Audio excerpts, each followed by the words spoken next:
समर्पयामि।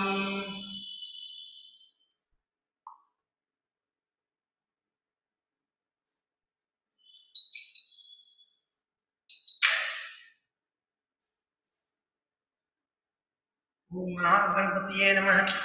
पुष्पै पूजयामि।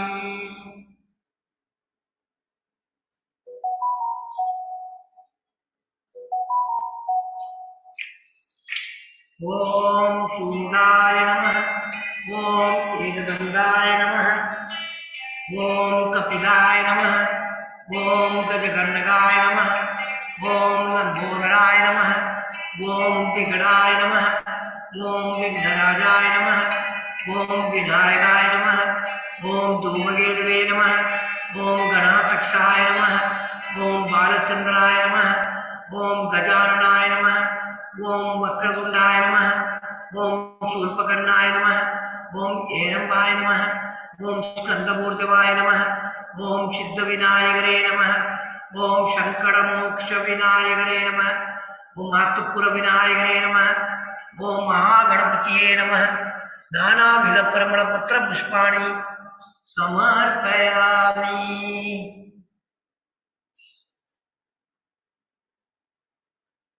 धूपार्थं समर्पयामि।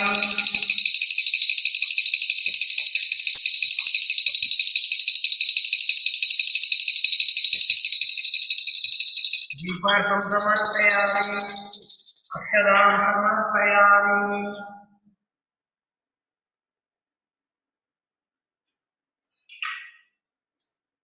ओम भूर्भुवस्सुवः तत्सवितुर्वरेण्यं भर्गो देवस्य धीमहि धियो यो न प्रचोदयात्। सत्यं दर्दन प्रसिद्धम् अमृतत्वं स्वाहा। ओम प्राणाय स्वाहा। ओम अपानाय स्वाहा। ओम व्यानाय स्वाहा।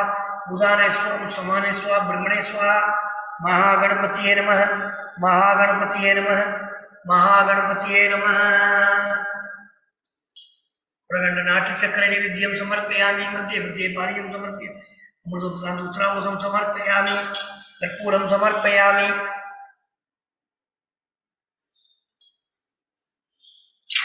नमो नमो गणेशाय। नमस्ते विश्वरूपिणे। निर्विघ्नं कुरु मे कार्यं। नमामि गजाननः।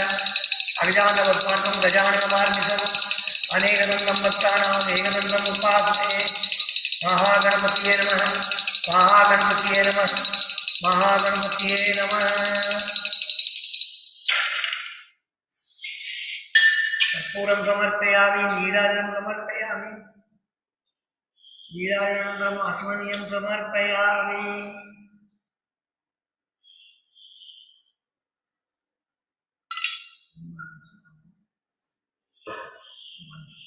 स्वाहा। महागणपतये नमः। वक्रतुण्ड महाकाय सूर्यकोटि समप्रभ निर्विघ्नं कुरु मे देव सर्वकार्येषु सर्वदा। गणपति प्रसादं कृणामि।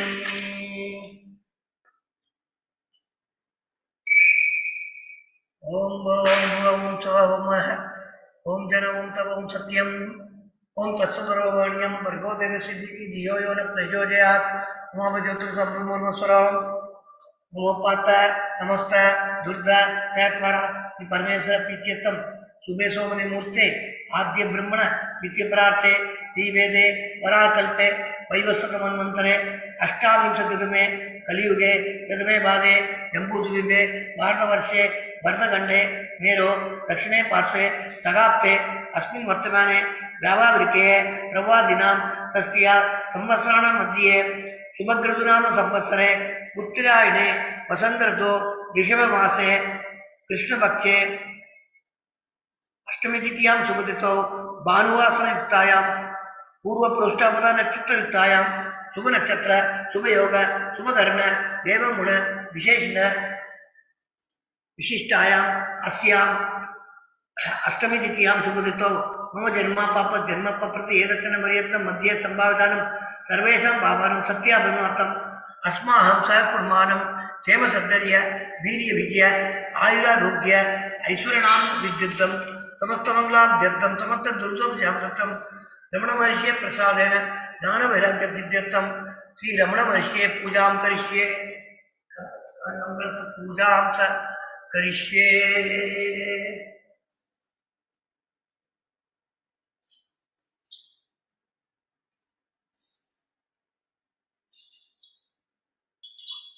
दिनेश्वरम यथास्थान प्रतिष्ठा विहारी भोगरात्रे क्षेमाय सुधराजमराय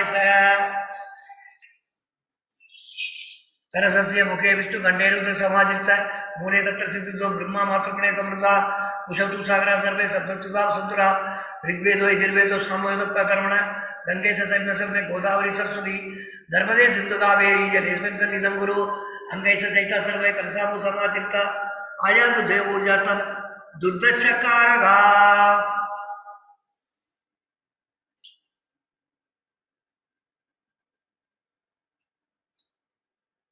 तंबूरा सागरोत्पन्नो विष्णु विष्णुकरे देवे समुद्र आंजनेय मोस्तुरे देवो देवालय प्रोक्तो जीव देवस्थान अंजान निर्माल्यम स्वयं मौने पूजे ओम सकल गुणात्मक शक्तियुक्ताय योग पीडात्मने नमः आधार शक्तिये नमः मूल प्रकृतिये नमः आदिवराय नमः आदिगुरुमाय नमः अनंताय नमः पृथ्व्यै नमः आदित्यादि नवग्रह देवताभ्यो नमः दश दिग्बालेभ्यो नमः गुरु ब्रह्मा गुरु विष्णु गुरुदेवो महेश्वरा गुरु साक्षात् परब्रह्म तस्मै श्री गुरवे नमः।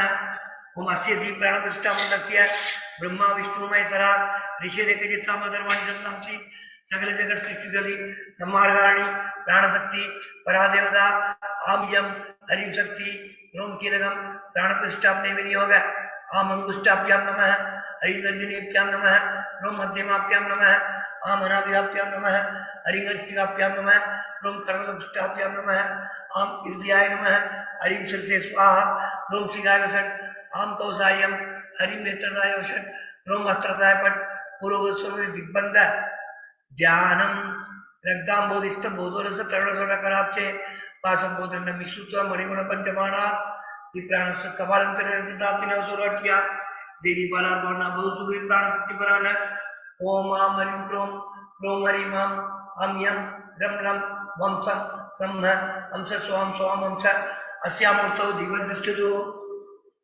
अस्यामूर्तौ सर्वेन्द्रियाणि वाङ्मनस्सस्रोत्र दिव्या प्राणवाक् पाणिपाद पायुपुस्तानि याकस्ति स्वस्ति सुगंसुरं तिष्ठन्तु स्वाहा।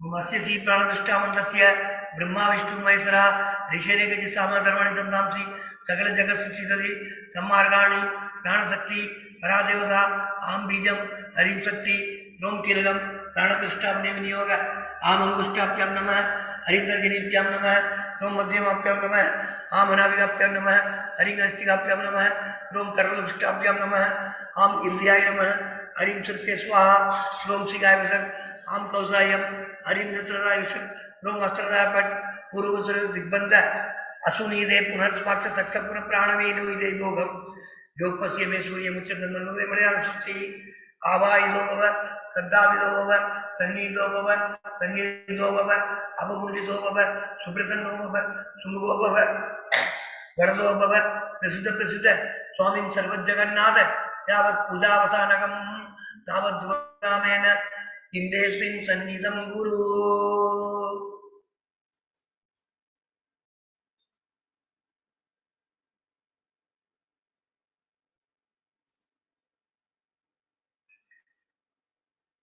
ओम भूर्भुवस्सुः तत्सवितुर्वरेण्यं भर्गो देवस्य धीमहि धियो यो न प्रचोदयात् देवदत्तप्रसवसत्यं दर्शनं प्रचण्डामि अमृतस्वामिनं स्वाहा ओम प्राणाय स्वाहा ओम अपानाय स्वाहा व्यानाय स्वाहा उदानाय स्वाहा समानाय स्वाहा ब्रह्मणे स्वाहा ओम नमो भगवते श्री अरुणाचल श्री रमणाय नमः नमो भगवते श्री अरुणाचल रमणाय नमः नमो भगवते श्री अरुणाचल श्री रमणाय नमः। प्रगण्डनाट्यचक्रै निवेद्यं समर्पयामि मध्ये मध्ये पानीयं समर्पयामि अमृतसूत्राभूषणं समर्पयामि नीराजनं समर्पयामि नीराजनानन्दमास्मनीयं समर्पयामि।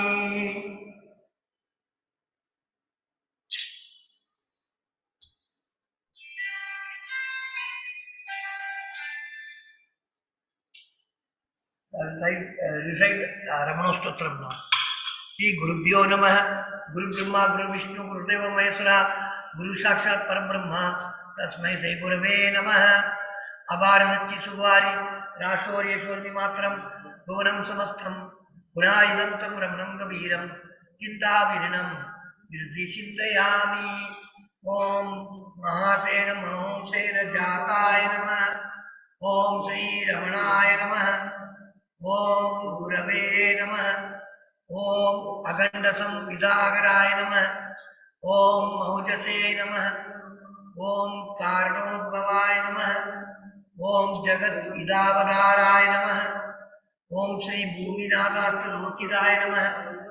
ओम पराशर कुलोतंसाय नमः। ओम सुंदरातलफलाय नमः। ओम कमनीय सुचारित्राय नमः। ओम शयायम्बा शयायवते नमः। ओम शोणासुर मौलिन मानसाय नमः। ओम स्वर्णस्तकाय नमः। ओम श्रीमद्वादशात महातले रक्त विद्योदयाय नमः। ओम महाशक्तिनिवादेन प्रभुताय नमः। ओम परमार्थविदे नमः। ओम दिव्यदाय नमः। ओम पितृपदान्वेषिणे नमः। ओम इंदुमोरण पितृपदे नमः। ओम पितृादेशोणसेनं प्राप्ताय नमः। ओम तपोमयाय नमः। ओम उदासीनाय नमः। ओम महायोगिने नमः। ओम महोत्साहाय नमः। भागवते नमः। ओम शांतसंकल्प संभ्रमाय नमः। ओम सुसुंदुषे नमः। ओम सवित्रे नमः। ओम स्थिराय नमः।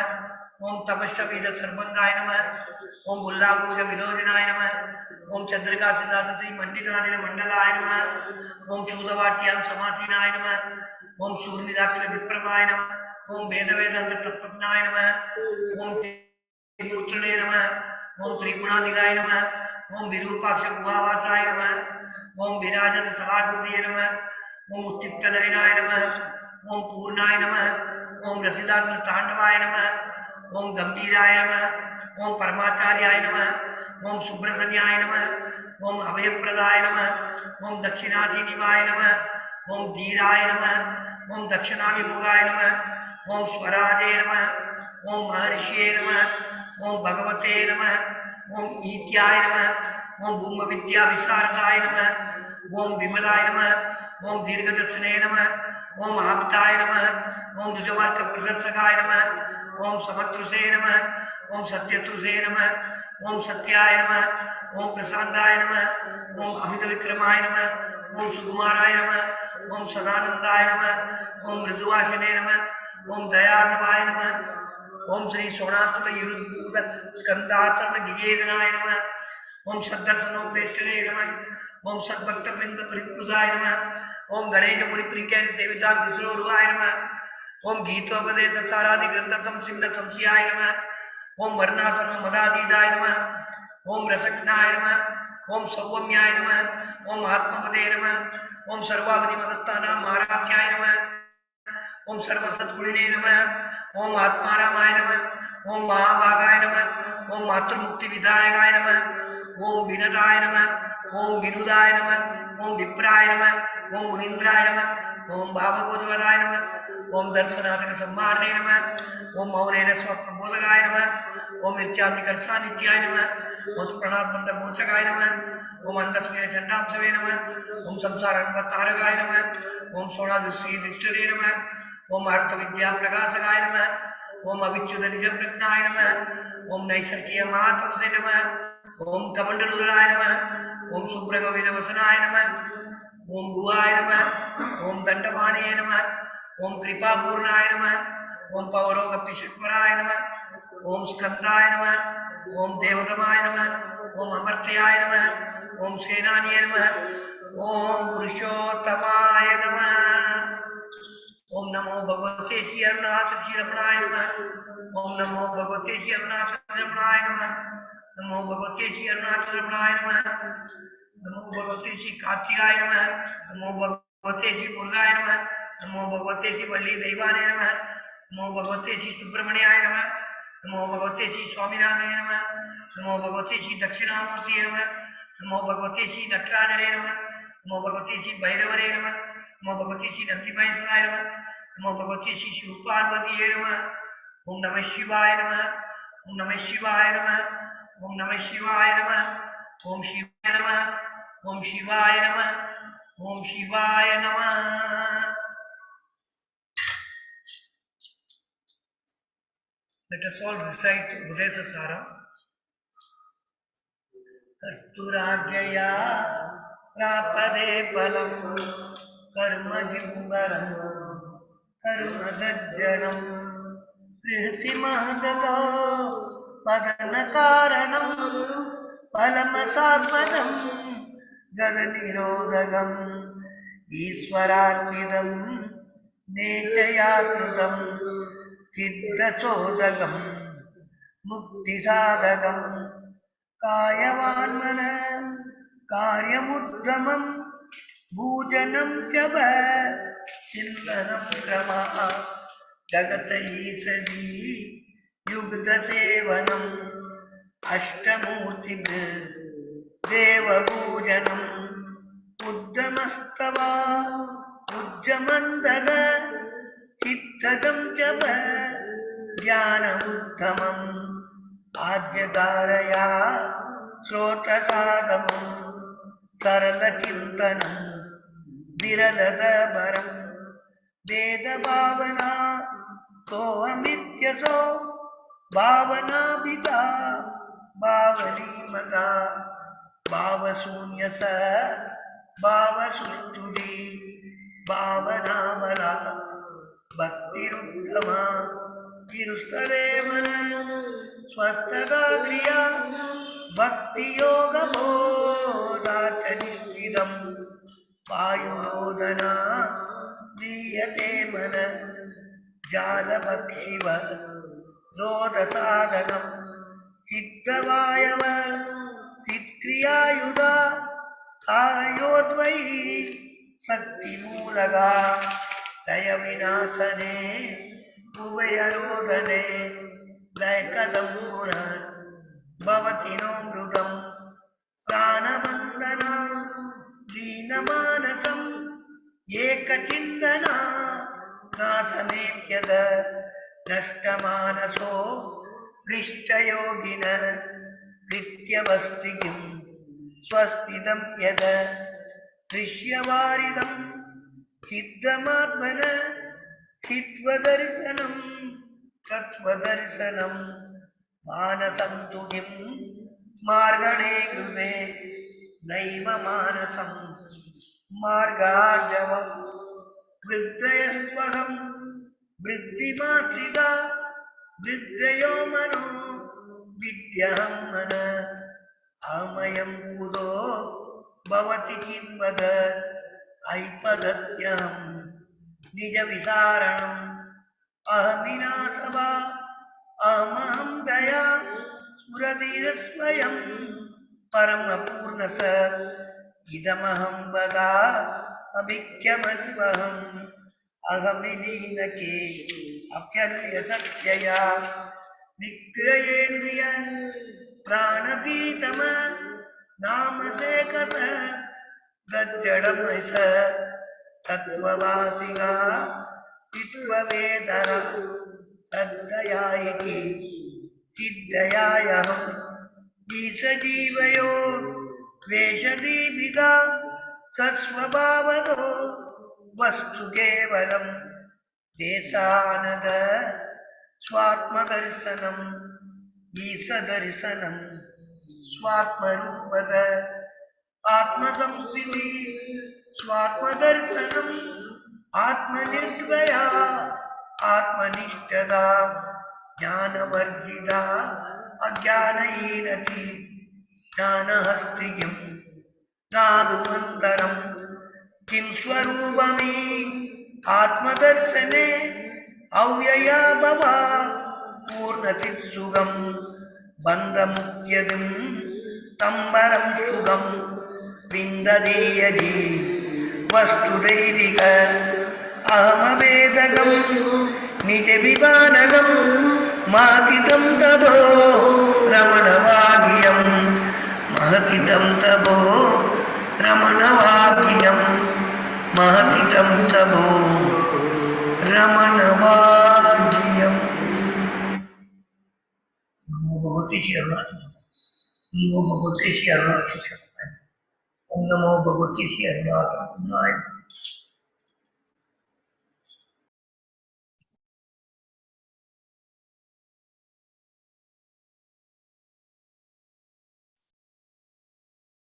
Namo Ramana. Namo Ramana. A very warm welcome to all the devotees for Raman Kendra's Delhi Satsang.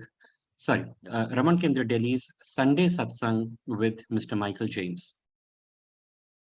As for the last few months, Mr. James will be speaking to all of us on Anma Viddai.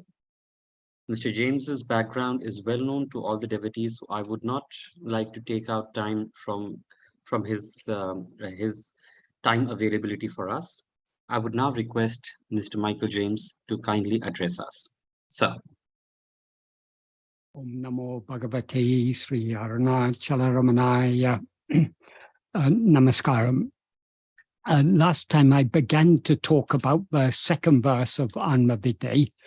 The Tamil name Anma Viddai, that's a Tamil form of a Sanskrit term, Atma Vidya. That is what this song is about. And the main purport of this song is Aye Ati Solapum, Anma Viddai, Aye Ati Solapum. Extremely easy is Atma Vidya. Atma Vidya means knowing and being what we actually are. That is extremely easy according to Bhagavan. And this, the verses of this song are explaining this central idea. In this second verse, what Bhagavan says is, since the thought, this body composed of flesh, itself is I, alone is the one thread on which the various thoughts are strung. If one goes within thus, what is the place from which I spread out? Thought ceasing, in the cave, Atmanyana alone will shine spontaneously as I am I. This alone is silence, the one space, the abode of bliss. That's the basic meaning. If we expand it slightly to bring out a little bit more of the implication, what Bhagavan implies here is, since the thought, this body composed of flesh, itself is I, alone is the one thread on which all the various other thoughts are strung. If one goes within, investigating what is the place from which I spread out, or that term, Nana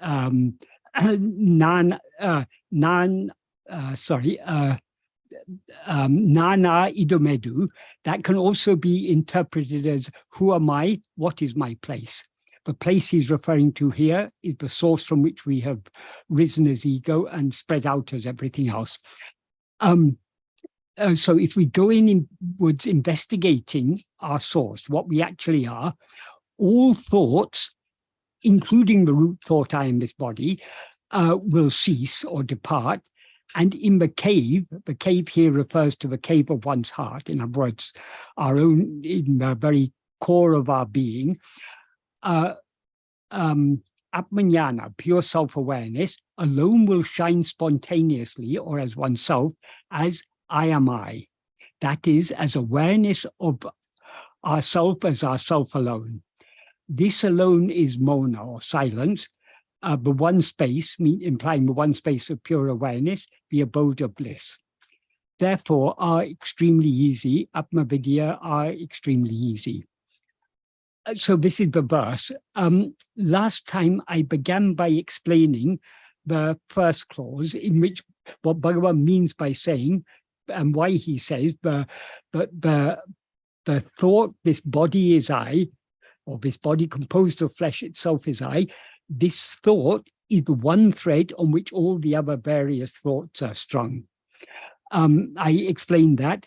I also explained the logical connection between this and the subsequent clause, because he ends the first clause with the word Adana, which in this context means since. So he's giving us a logical connection. So the first clause is the reason for what he says in the second clause. What he says in the second clause is that if we investigate ourselves, if we go within investigating ourselves, all thoughts will cease. Why will all thoughts cease? Because the first thought I am this body will cease.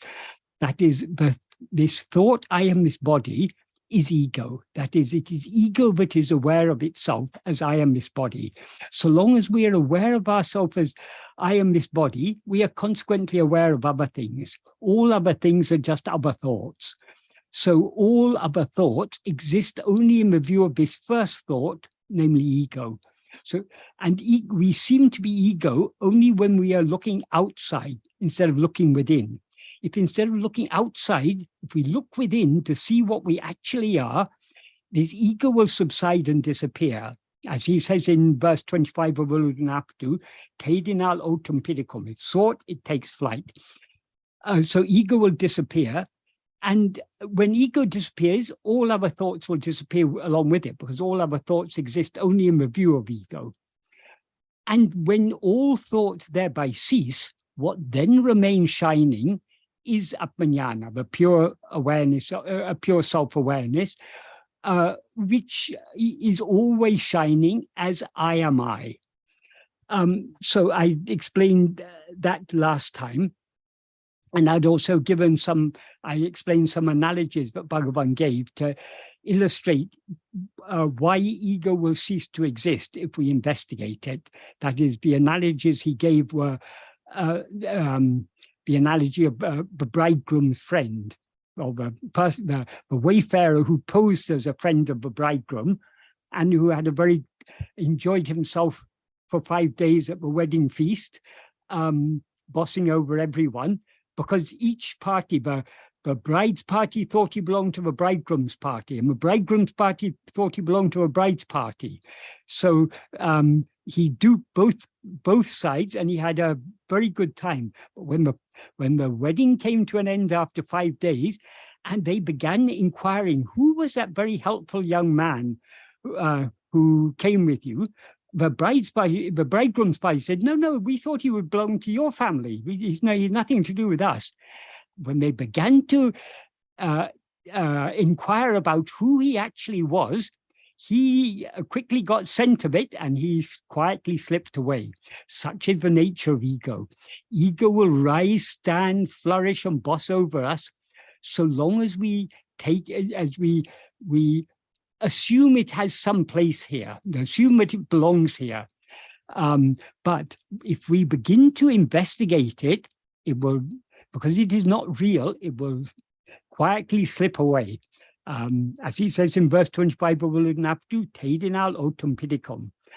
That's one analogy Bhagavan gave. Another analogy he gave is of a sadhu who was living in a dilapidated mandapam on the edge of a village, or just outside a village. And every day he used to go into a village to beg his food just once a day. He would bring the food back to his mandapam. There in the evening before going to bed, he would eat half the food and he would keep the other half to eat in the morning. One day he found the food was, when he woke up in the morning, he found his bowl was empty. His begging bowl was empty. The food had all been taken. So he understood some thief had come. So he decided the next night he should be vigilant and keep an eye out for this thief. And so he was waiting for the thief to appear, but he was overcome by sleep. He fell asleep, and after some time, he was woken by a slurp, slurp sound, and he opened his eyes and he saw a dog was licking the food out of his bowl.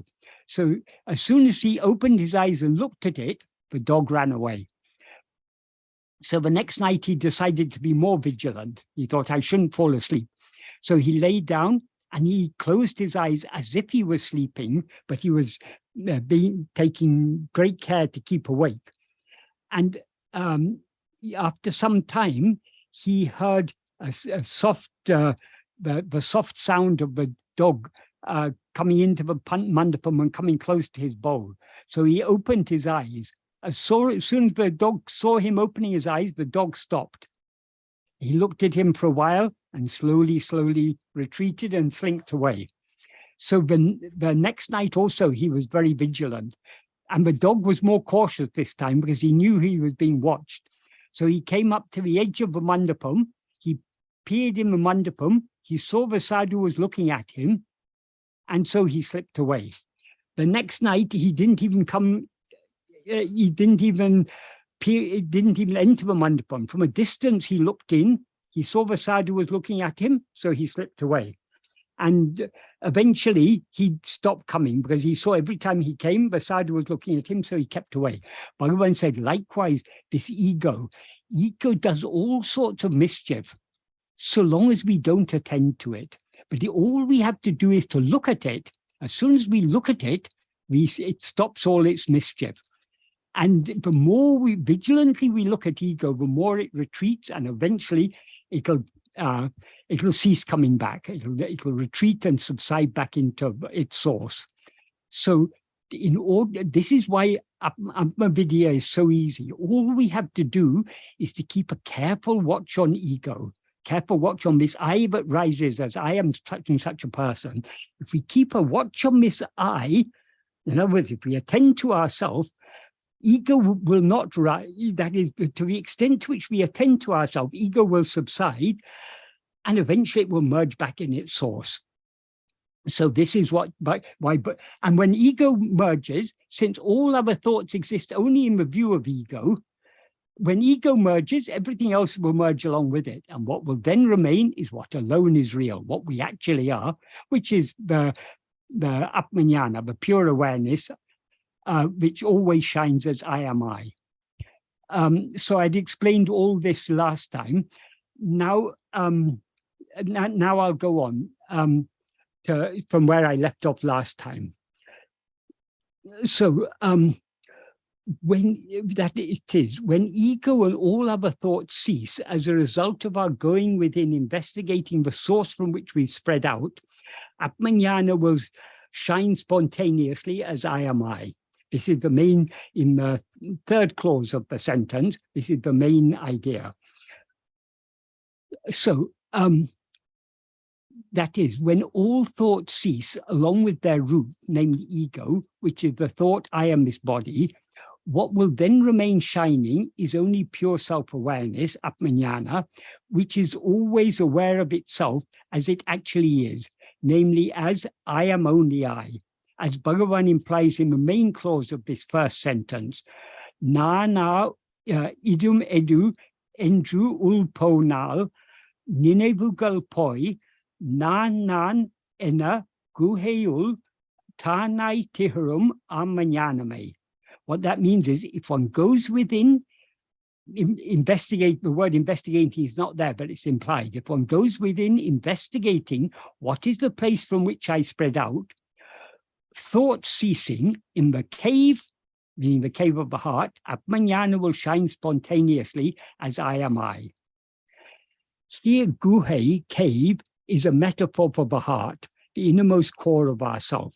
And Amajnanam is a Tamil form of the Sanskrit term Atmajnana, which means self-knowledge or self-awareness in the sense of the pure adjunct-free awareness of our own existence, I am. Though Atmajnana is always clearly shining within us as I am, in the view of ourself as ego, it seems to be obscured, because instead of being aware of ourself as just I am, we are now aware of ourselves as I am this body. In other words, though we always know that I am, we do not know what I am, which means that we know our existence, but not our real identity. That is, I am is our existence. What we are is our identity. Now we have a wrong identity. I am this body. Our real identity is only I. So the real identity is I am I. I am nothing other than I, in other words. Whether we know our real identity or not, we always know our own existence as I am. So what we now need to know is our real identity, because only when we know our real identity, that is, when we know ourselves as we actually are, will this false identification, I am this body, be eradicated. This is why we need to investigate what we actually are, because only by investigating ourselves can we know ourselves as we actually are. What we actually are is only ourselves and nothing else. So our real identity is only I am I, and not I am this or I am that. As Bhagavan often explained, what is aware of itself as I am this or I am that is only ego. whereas our real nature is always aware of itself just as I am I. This is why he says in this sentence that if we sink within by investigating ourselves, thoughts will cease, thereby implying that the primal thought, I am this body, will cease, along with all other thoughts, and Atmajnana will shine forth within the cave of our heart as I am I, that is, as awareness of ourself as ourself alone. Our real identity is not I am this or I am that, but only I am I. So those statements such as I am Brahman are useful as preliminary teachings. The ultimate teaching about our real identity is just I am I. This fact that our real identity is not I am this or I am that, but only I am I, is one of the most fundamental and important principles of Bhagavan's teachings. But unfortunately, it's been obscured in most English books on his teachings, because in such books, statements such as Nan Nan and Aham Aham, both of which mean I am I, have in most cases been misinterpreted and wrongly translated as I-I, which does not convey any clear meaning at all. As far as I'm aware, the only English book that was published in Bhagavan's lifetime, Bhagavan's bodily lifetime, that is, in which Nan Nan or Aham Aham was correctly interpreted as I am I, is Mahayoga, in the 9th chapter of which Lakshman Sharma wrote, the mind becomes reduced to a state of pure consciousness and begins to shine steadily in its pure form, as the formless I. The sage calls this formless consciousness the I am I, to distinguish it from the ego sense, which has the form of I am this, implying I am this body. In a sense, so that's what Lakshman Sharma had written in Mahayoga. Just to explain this, in a sentence such as A is B, A is the subject, B is a copula, and B is the subject complement. And in such a sentence in English, a copula is generally required. But in many languages, including Tamil and Sanskrit, the copula in such sentences is not required. This is a linguistic feature that is known as zero copula, because it is implied by the presence of a subject and a subject complement with no verb. So in a sentence such as AB, such as AB, the copula would be understood. For example, Nan Idu means I am this. The actual Nan is I, Idu is this. But I this, in Tamil, if you say Nan Idu, which literally means I this, what it clearly implies is I am this. Nan Adu means I am that. Nan A means I am who. Even though no explicit copula, no verb that means am, it occurs in any of these sentences because it is implicit in each of them. Likewise, Nan Nan means I am I, because the copula is implicit in all such sentences. It's the same is the case in Sanskrit. For example, Soham, there's just two words there, Saha, Aham. But it's clearly, Saha means he, Aham means I, but it's clearly understood that Soham means he is I. Or the same with Koham, who I means who am I. And like that, there's so many examples we can cite in Sanskrit. Like as in Tamil, in Sanskrit, the copula is not necessary. So when Bhagavan says aham aham, he doesn't mean I-I, he means I am I. Just like soham doesn't mean he-I, it means he is I. Aham aham means I am I. The reason why Bhagavan often referred to the biblical statement in which God reveals his real identity by saying, I am that I am, is that I am I is what he took this statement to mean. The exact meaning of the original Hebrew is not entirely clear, so it can be and has been interpreted in a variety of different ways. but one possible interpretation of it is I am is what I am, or I am is who I am, which implies the same as I am I. And the aptness of this interpretation is confirmed in the next sentence, in which God tells Moses to say, I am has sent me to you. So clearly in that passage in the Bible, God is saying that his real name is I am. I am, I am. I am is what I am.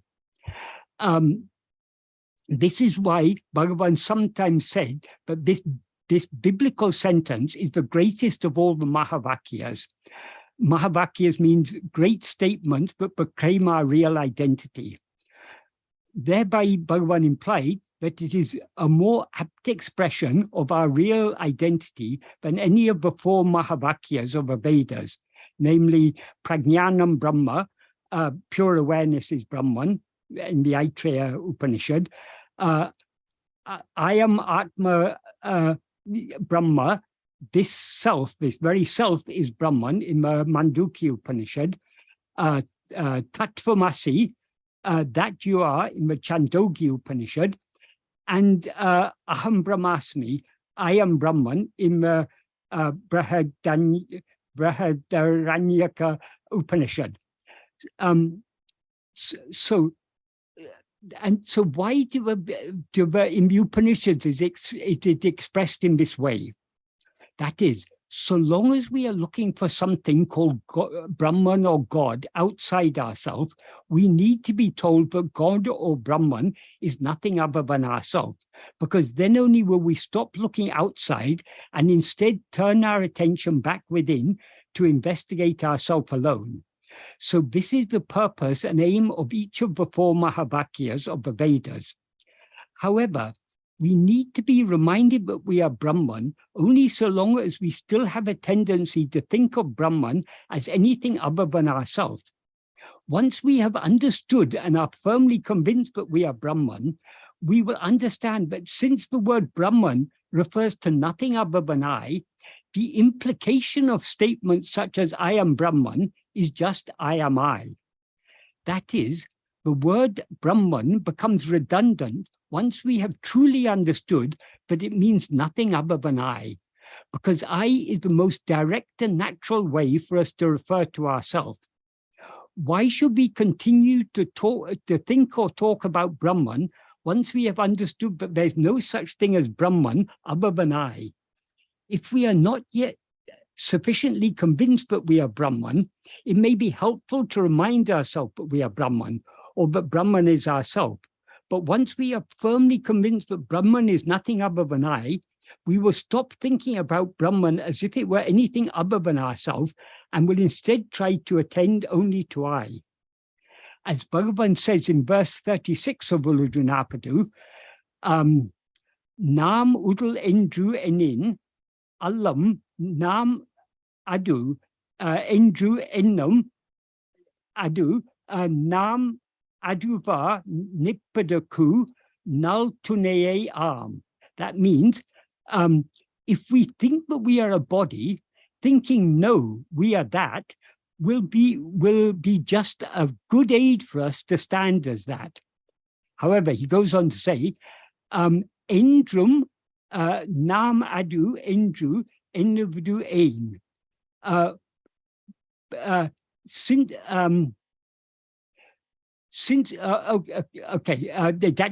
sentence continues, because it's in the verse. Often the sentences aren't put in the order in which they come in the order in which they would be expressed in prose. So he then goes on to say, Nan manidan endru ennamo, that's a question, Nam aduva nikkum adanal. So if you put it all together, what these final three sentences mean is, since we always stand as that, why should we be always thinking we are that? Does one think I am a man?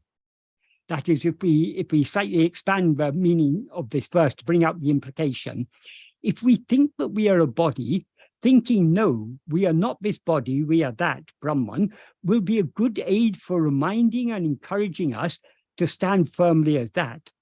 However, since we always stand or abide or exist as that, why should we be thinking we are that? Does one think I am a man? That is, does one need to always think I am a man in order to be aware of oneself as a man? Therefore, instead of just thinking I am not this body, I am that, we should look keenly at ourselves to see what we actually are. Because only when we see what we actually are, will we see that but we always stand firmly as that, as Brahman. If we think that we are a donkey or a monkey, it may be helpful to remind ourselves, no, I am neither a donkey nor a monkey, I am a human being. But if we know that we are human, there is no need for us to think I am human. Likewise, if we think that we are anything other than Brahman, it may be helpful for us to remind myself, no, I am only Brahman and not anything else. But once we have understood that we are nothing other than Brahman, and that Brahman is nothing other than ourselves, there is no need for us to think I am Brahman. Indeed, there is no need for us to think of anything other than I. So even the thought or idea of Brahman becomes redundant, because in our understanding, it has been correctly and effectively replaced by I. If we want to think about Brahman, all we need to do is to attend only to I.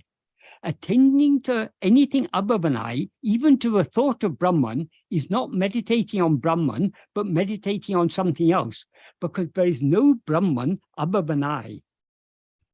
So long as we rise as ego, we are consequently aware of ourselves as I am this body, and we are also aware of the semi-existence of things other than I. So we are not aware of ourselves as we actually are, namely as that which alone exists. And hence we are not aware of Brahman as it actually is, namely as ourself alone. Therefore, for us, Brahman is just an idea, just one thought among many other thoughts. So if we think I am Brahman, we are identifying ourselves with a mere idea and not with Brahman as it actually is, because we do not know Brahman as it actually is. When we are aware of ourselves as we actually are, we will not be aware of ourselves as I am Brahman, but only as I am I. In other words, we will not be aware of ourselves. We will be aware of ourselves as ourself alone, because it will then be clear to us that nothing other than ourselves actually exists. So there is no such thing as Brahman other than I. Therefore, those statements such as I am Brahman are useful as preliminary teachings. The ultimate teaching about our real identity is not I am Brahman, but only I am I, because what we actually are is nothing other than I. So not only is I am I the ultimate teaching about our real identity, it is also the most practical teaching, because in order to keep our attention fixed firmly on ourself alone, we should not think that we are anything other than I.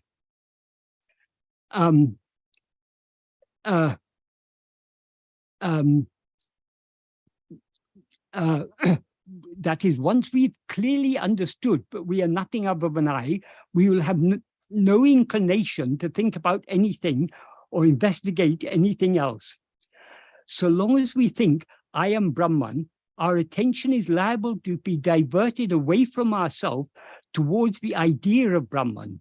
So to keep our attention fixed firmly on ourself alone, we should not think that we are anything other than I.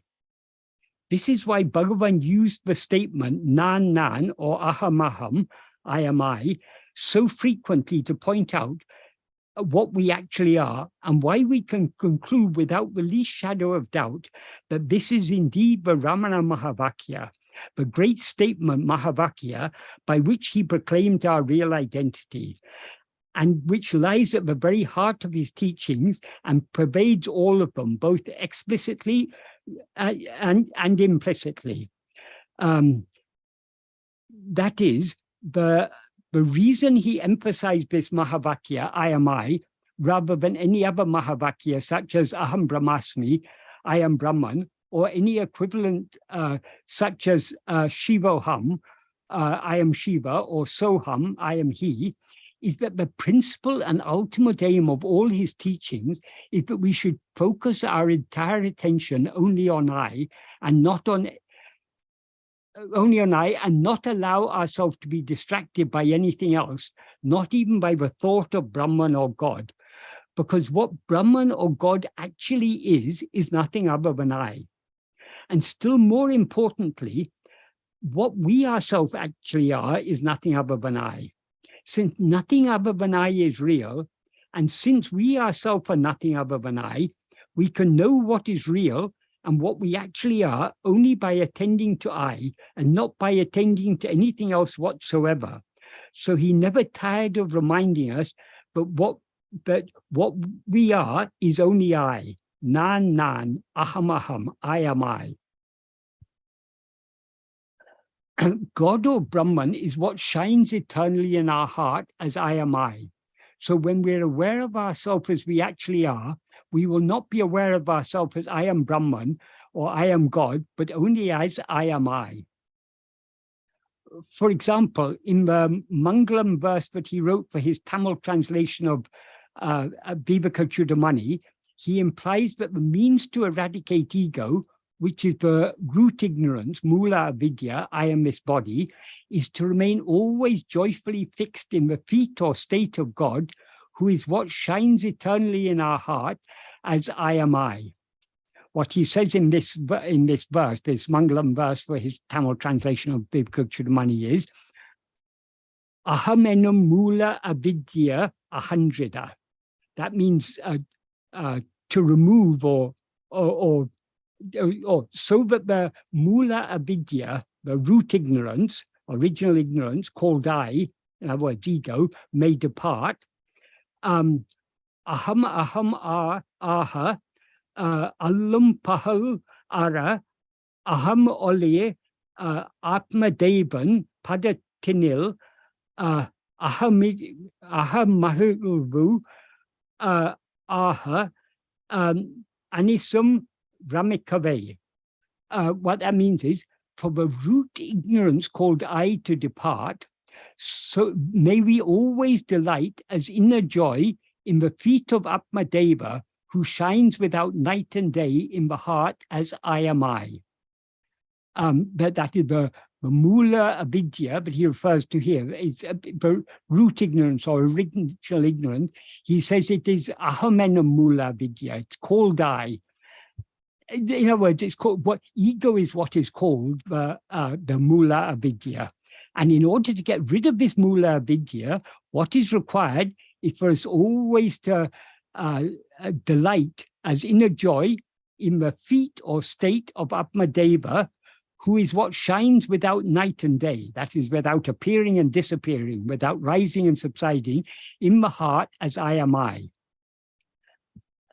He refers to our real nature here as Atmadeva, because Deva, or in Sanskrit, or Devan in Tamil, means the shining one, being derived from the verbal root div, which means to shine. So God is called Deva because he is the real nature of ourself, Atmasrupa, which is what shines in our heart timelessly and immutably as I am I, without ever appearing or disappearing, and without ever waxing or waning. This Atmadeva is what is otherwise called Brahman. So in the first two lines of the verse, Hridya Guhara Madhye, he sings, Hridya Guhara Madhye, Kevalam Brahma Matram, Aham Aham Iti Sakshat Atmarupena Bhati. What that means is, in the center of the heart cave, solitarily, Brahman alone shines clearly in the form of oneself as aham aham, I am I. That is when he says it shines clearly. The word for clearly is sakshat. That means directly, immediately, or clearly. Atmarupena means in the form of oneself. Aham aham iti means as I am I. That is as awareness of ourself as ourself alone. In this context, Kevalam is an adverb that means solitarily. So it implies that Brahman is one only without a second, ekam eva advitiyam, as Bhagavan also implies in the first two lines of his Tamil translation of this verse, namely verse 8 of Uludunapdu Anubandham, in which he translated Kevalam Brahma Matram, solitarily Brahman alone, as ekamam Brahma Matram, Brahman, which is the one alone. But the one here, ekam, implies ekam eva advitiyam, one alone without a second. That is what actually exists, is one alone without a second. That is Brahman, and that is what is always shining in our heart as I am I. In other words, that is what we actually are. So in the Tamil version of this verse, he says, Idiyamam guhayin napan ekamam brahmam matram adu aham nere avindidum anma vaha. So that means more or less the same as the Sanskrit version. In the center of the cave that is the heart, Brahman, which is the one, alone shines directly as oneself, as I am I. I am I means awareness of ourself as ourself alone.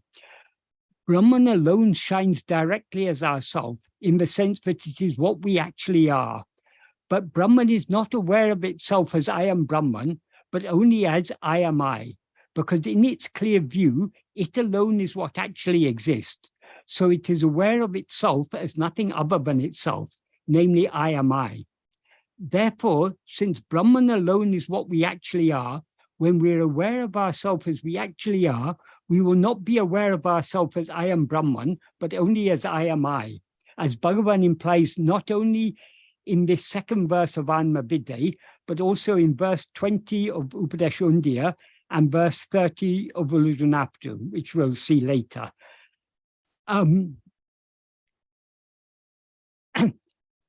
When we investigate I am, the source from which we have risen as ego, ego will die. And what will then shine forth as I am I is our real nature, which is the one real substance, Porul, the infinite whole, Purna. That is, as ego, we are always aware of ourselves as I am this body. But when we investigate ourselves keenly enough, we will be aware of ourselves as we actually are. So we will thereby cease to be aware of ourselves as I am this or I am that, and will instead be aware of ourselves as I am just I. That is, I am nothing other than myself.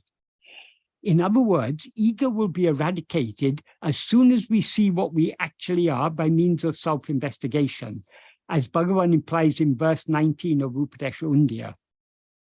What he says in verse 19 of Upadesha Undiyar is, Nan endru erum idum edu enanada ul nan talai saindidum undipara jnana vicharam idundipara.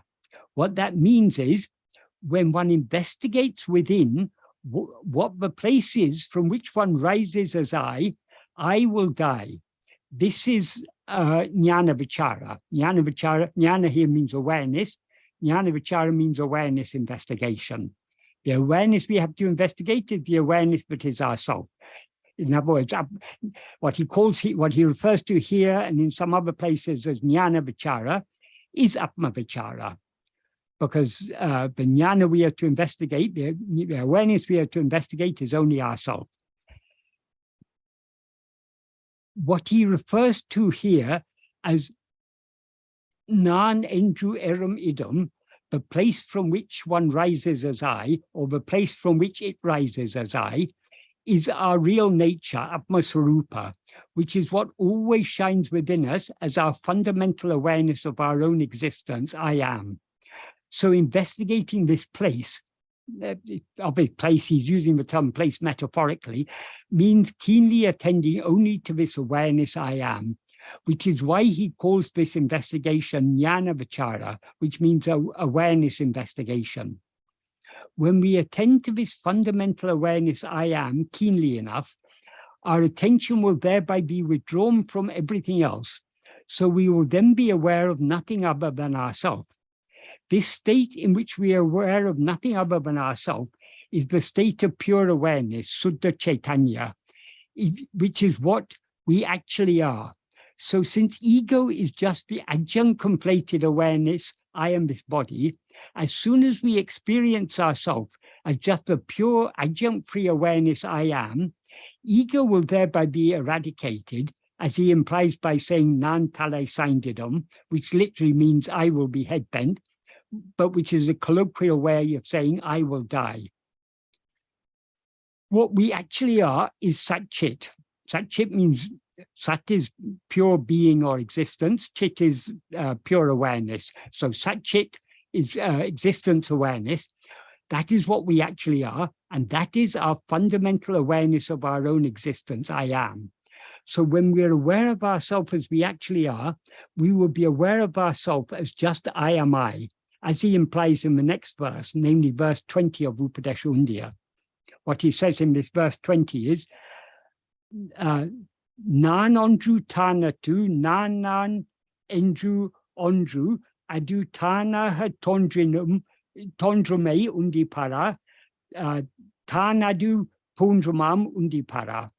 What that means is, in the place where I emerges, that means that in the place where ego, I here refers to ego, the false awareness I am this, where that merges, that the one, that here refers to Brahman, that the one appears spontaneously or as oneself as I am I. That is, as awareness of ourself as ourself alone. That itself, or that oneself, is Pundram.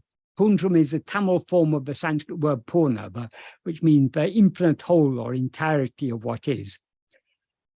Nanandru Tanam, the place where I merge, is the place from which it rose, namely our fundamental awareness of our own existence, I am. So when ego merges there, we will cease to be aware of ourselves as I am this body, and will instead be aware of ourselves just as I am I. What thus appears spontaneously as I am I is our real nature, Atma Swarupa, which is what is called Brahman, and which, being one only without a second, Ekameva Advaitiyam, is the infinite whole, Purna, other than which nothing exists.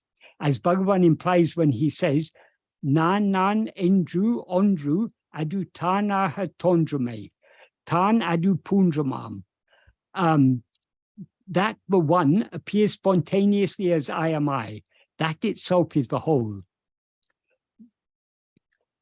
Likewise, in verse 20 of Upadesha Saram, which is Bhagavan's Sanskrit translation of this verse, of verse 20 of Upadesha Undiyar, what he says is, Ahami nasaba, well, I'll read in a split form. Ahami nasa baji, aham taya, spurati hrit swayam, paramapurna sat. That means on I undergoing annihilation. In other words, when I, ego, is annihilated, hrit, the heart, shines forth spontaneously as I am I. That is, he says, spurati hrit swayam, aham teya, spurati hrit swayam. Hrit is the subject, the heart. Swayam means spontaneously or of its own accord. Aham teya means as I am I. And spurati means it shines forth. It shines clearly, in other words. And what is this? Paramapurna sat. Parama means supreme, purna, whole, sat, reality or being. Though he says in the original Tamil of this verse, but the one appears spontaneously as I am I, and in the Sanskrit version that it shines forth spontaneously as I am I, it actually shines eternally without ever appearing or disappearing. So it is only relative to the disappearance of ego that it seems to appear or shine forth, just as the sun, which was always shining brightly in the sky, seems to appear or shine forth when the clouds that were concealing it are blown aside. This is why he says in verse 30 of Upadesha Undi, verse 30 of Uludunapadu, but though it appears, it is not ego, but by one real substance, which is the whole. What he says in verse 30 of Uludunapadu is, nan a ena manam ulnadi ullum nannave. That means as soon as the mind reaches the heart, inwardly investigating who am I, nan avan, he who is I, tale nanamura, bending his head. That means, well, it implies when he who is I, in other words, ego, dies, nanan a tondrum ondru tanaha. One thing appears spontaneously as I am I. But though he uses here the verb tondrum, which means to appear, in the next sentence he says, tondrinum, though it appears, nanandru, it is not I. That implies, though it appears, it is not ego, the I that appears and disappears. It is, and he goes on to say, adu pundrap porol. He says, the next sentence is, porol pundram adu tanam porol. But if we rearrange it in the normal prose order, that would mean adu pundrap porol tanam porol. That means it is the entire substance, the full substance, the whole, the purnavastu, the substance that is oneself. That is what we actually are, in other words. The first clause of this verse, nana ena manam ul nadi ulum nannabe, as soon as the mind reaches the heart, inwardly investigating who am I, implies that when we investigate ourselves keenly enough and thereby turn the full 180 degrees back towards ourselves, and hence away from everything else, the mind will sink into the innermost depth of our being and merge there in the heart, the formless awareness I am, which is the source from which it rose. The next clause, nanam avan tale nanamura, literally means when he who is I suffers head shame, but is a colloquial way of saying when he who is I dies, thereby implying that ego will die as soon as it reaches the heart by inwardly investigating who am I. The main clause of this first sentence is the third one, na tondrum ondru tanaha, which means one thing appears spontaneously as I am I, in which ondru is a noun that means one, so it can mean either one thing or the one, implying the one thing that is actually real, the one thing that actually exists. And tanaha can mean either spontaneously or as oneself. Though he says that one thing appears spontaneously as I am I, in the next sentence he adds tondrinum nanandru. Though it appears, it is not I, thereby implying that it is not ego, which is the I that appears in waking and dream and disappears in sleep. So it is not this appearing. So if it is not this appearing and disappearing I, what is it? He answers this in the third and final sentence, porol pundrum adu, tanam porol, which means it is the porol pundram. In other words, it's the whole substance or purnavastu, the substance that is oneself. In other words, it is the one thing that actually exists. That's the implication. The nature of the one real substance, porol or vastu, which is the infinite whole, pundram or purna, is explained by him in the second sentence of verse 7 of Uludunapadu. What he says in verse 7 is, Uluhu aribu tondri maribadaku idumai tondri marayadu olirum pundramam akde porul. What that means is only that which shines without appearing or disappearing as the place or space or expanse or location or ground for the appearing and disappearing of the world and awareness. Awareness here refers to the mind, the awareness that perceives the world, is Poro, is the real substance or Vastu, which is Pundram, the infinite whole, or Purna.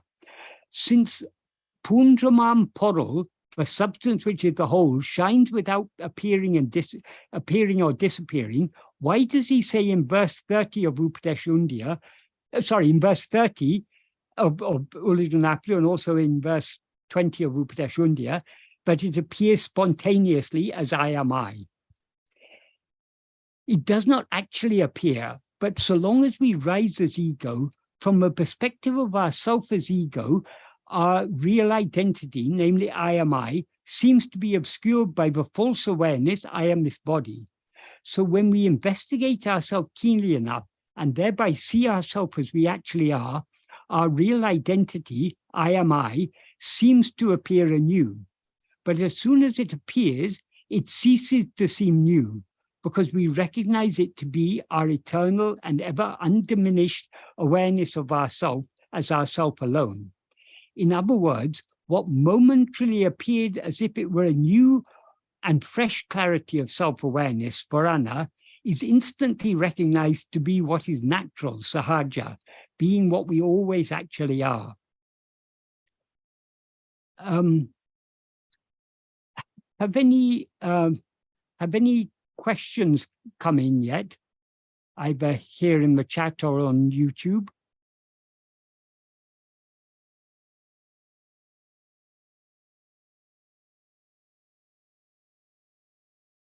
Namo Ramana, sir. Yes. Just give me a minute, sir. I was looking at the question. Yeah, we still do not have any questions on the YouTube channel. Okay. So you might like to. So I'll continue, but if anyone has any questions, if you like to write them there in the live chat on YouTube, I can answer before. I think I've got another 20 or 25 minutes. So anyway, I'll continue for the time being. So the clear recognition, I am I, is both the path and the goal, because the deeper we go in the practice of self-investigation, the more clearly we recognize that we are nothing other than I. And when this recognition becomes perfectly clear, that is awareness of ourself, that is awareness of ourself as we actually are. This recognition, but what seemed to appear afresh is actually our real nature, Atma Swarupa, is what Bhagavan sometimes described as the subsidence, cessation, pacification, or extinguishing of Spurana. The Sanskrit term Spurana and its Tamil equivalent Spuripu are both nouns derived from the Sanskrit verb spur, which means to shine, be clear, be evident, or make itself known in any way, and which is particularly used in the sense of shine forth, shine with a fresh clarity, or appear afresh. And it is in this sense that he used it in verse 20 of Upadeshasaram, when he says, Aham aham teya spurati hrit swayam. The heart shines forth spontaneously as I am I. The Tamil form of this Sanskrit verb spur is spuri, or more commonly just puri, which means to shine, manifest, be clear, strike one's mind, or be understood. For example, to say I understand in Tamil, one would say enakku puriyum, meaning it is clear to me. Therefore, he uses the nouns spurana and spuripu to refer to the shining forth or fresh clarity of self-awareness. Since there are different degrees of clarity, he uses these terms to refer both to partial degrees of clarity that we experience from the time we begin to practice self-investigation to the full clarity that shines forth when ego is finally annihilated. So whenever he uses the term spurana or Spuripu, we need to understand from a context whether he is referring to partial or full clarity of self-awareness.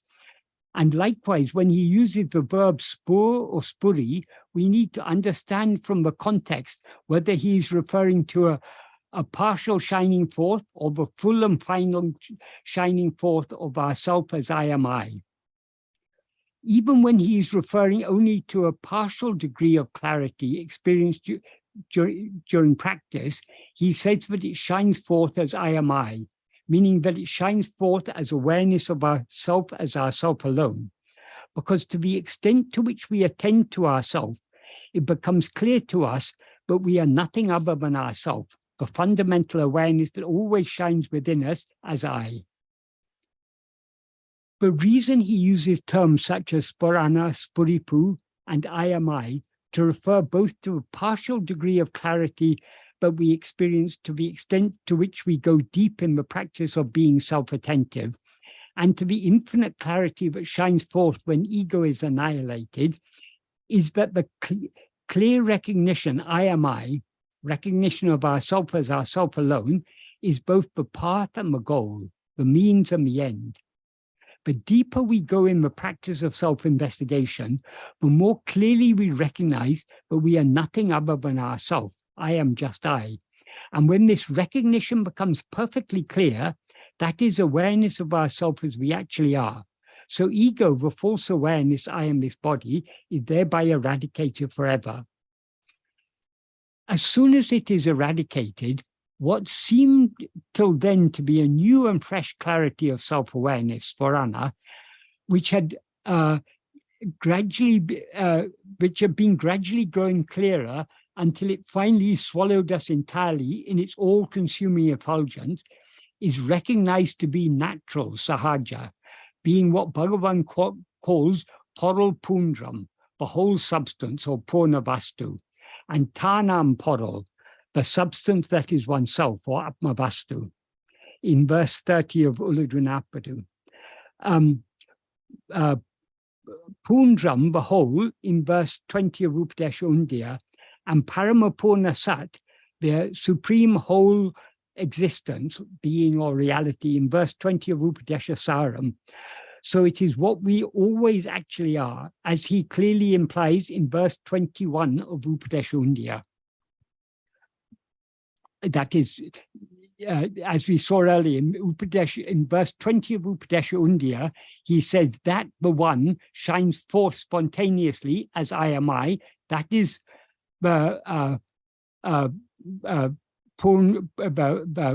is Purna, the whole reality. So in the next verse, verse 20 of Upadesha Undiyar, he says, Nananum sop porul amadu nalame, nanatra tukutum undipara, namadin me nikatal undipara. What that means is that, when he says that, he's referring to what he was talked about in the previous verse, which is the Purna Vastu, the one Purna Vastu which shines forth spontaneously as I am I. That, the one that appears, so that is at all times the substance or meaning of the word called I, because of the exclusion of our non-existence even in sleep, which is devoid of I. This is a very cryptic way of putting it when he says namadin me nikatal, means the removal of our non-existence. In other words, what he implies is, because we do not cease to exist in sleep, that is, though there's no I in the sense of ego in sleep, we still exist there. So we are the true import of the word I. Ego is not the true import of the word I. That is the implication. What we actually are alone is the true import of the word I. And that is what shines forth spontaneously as I am I.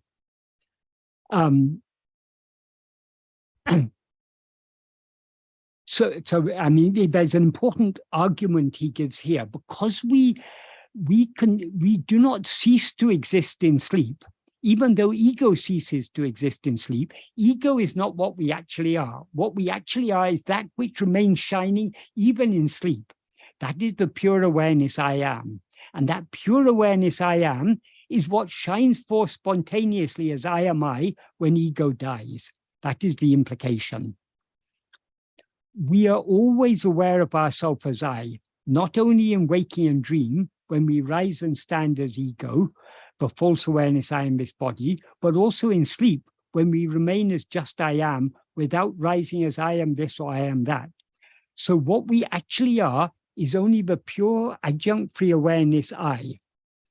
Therefore, since we are never anything other than I, the clear awareness of ourself as I am I, in other words, awareness of ourself as ourself alone, is always the true import of the word I. In other words, it is what the word I actually refers to. Are there any questions yet on the YouTube channel?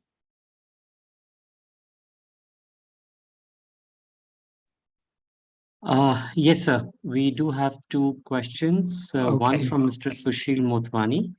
The Right. first question I shall read out. Quote, Yes. you have already answered a part of my question on Hriday Kuhar Madhye in the Satsang today.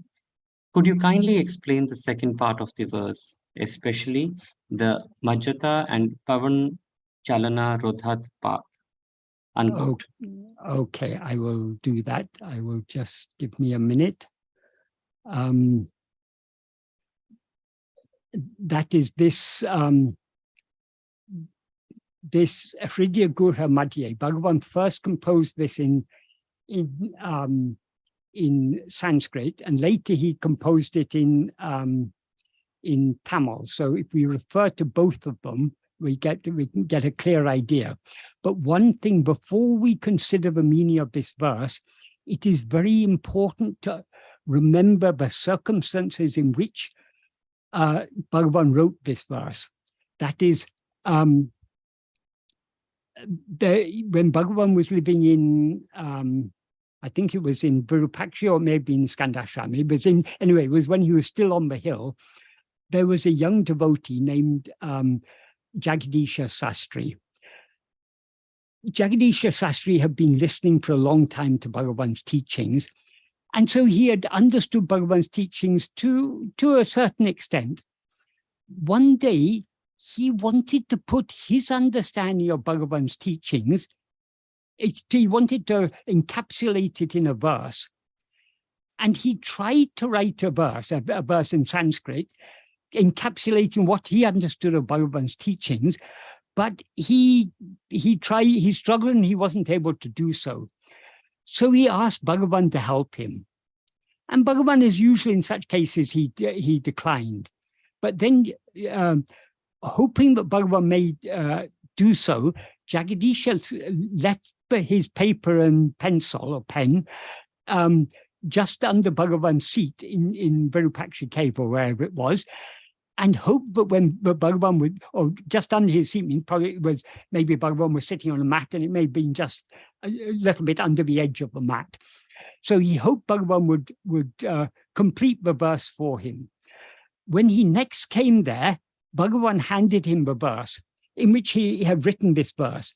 And underneath the verse, Bhagavan wrote Jagadisha, implying that this verse is Jagadisha, though it wasn't composed by Jagadisha, it's Jagadisha's idea. Of course, much of the verse is the pure teachings of Bhagavan, because it's what Jagadisha had been often hearing from Bhagavan. But certain ideas in this verse are not actually Bhagavan's teaching, they're Jagadisha's understanding of Bhagavan's teachings. So it's important to understand this, otherwise we can these last two lines can seem rather confusing. So, as I said, what Bhagavan says in the first two lines is Hridaya Guhara Madhye Kevalam Brahma Matram Hi Aham Iti Sakshat Atma Rupena Bhati. That means in the center of the heart cave, solitarily, Brahman alone shines clearly, directly or immediately, in the form of oneself as I am I. That is, as awareness of ourself, as awareness as ourself alone. Then in the next two lines, what he says is, Hridi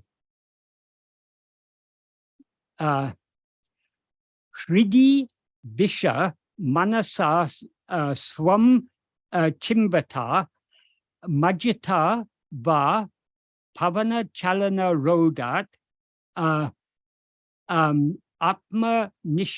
Atmanishto Bhavatvam. What this means is entering the heart, that is, Hridi Visha means entering the heart, Manasa, by the mind, sinking, implying sinking deep within, investigating itself. That is Swam Chimvata Majjata, means sinking, attending, investigating or attending to oneself. Ba means awe. Pavana Chalana Rodat means by restraining the breath.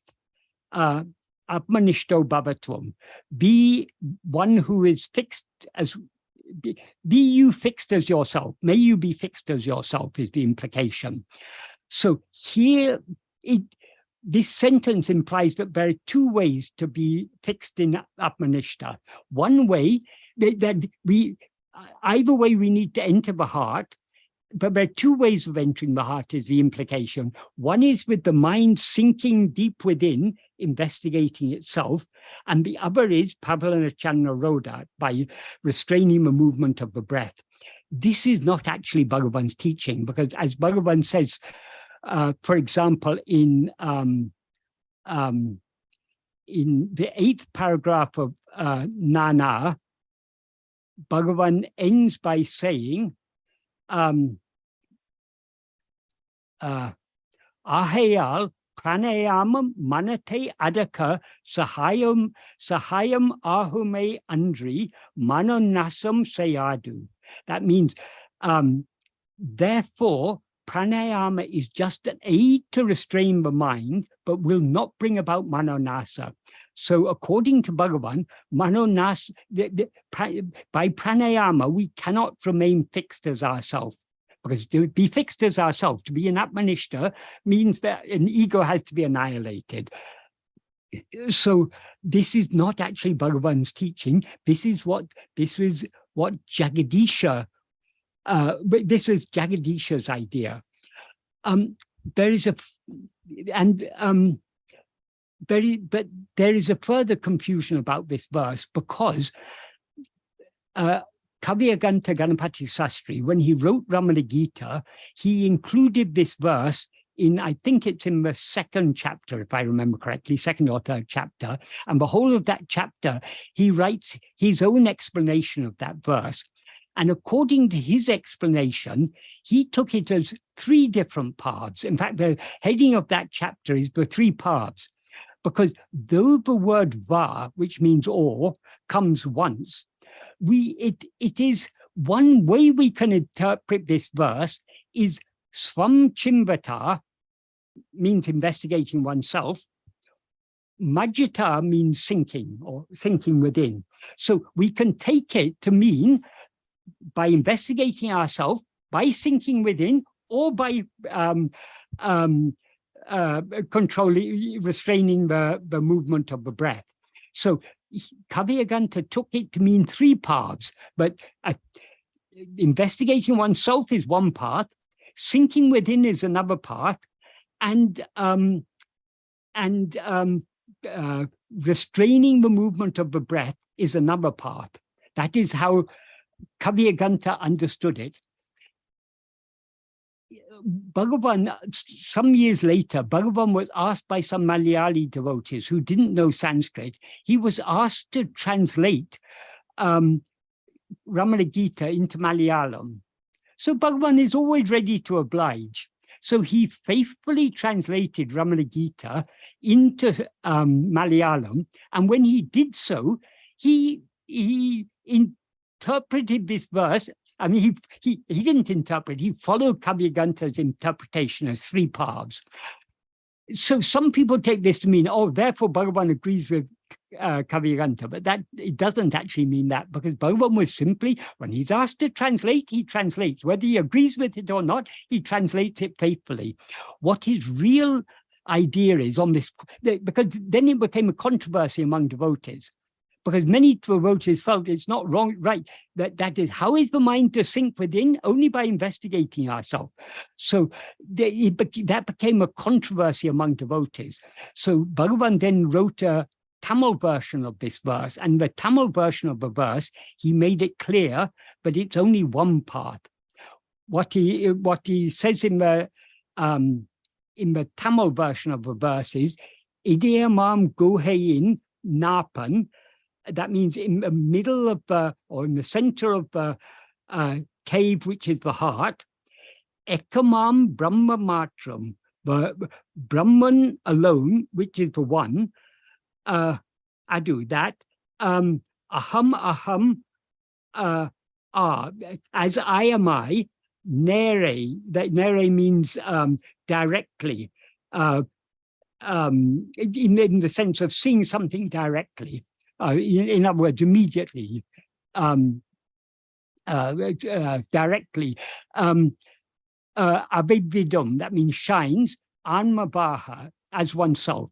So the first two lines, it's almost exactly the same as Sanskrit. It means in the center of the cave, that is the heart, Brahman, which is the one, alone shines directly as oneself, as I am I. Then in the second two lines, what he says is Idiyame, heart, that means heart, Idiyame Sarvai, may you reach or take refuge in the heart. How to reach or take refuge in the heart? He says, Tane Eni. Tane Eni means thinking or meditating on oneself. In other words, investigating oneself. R means that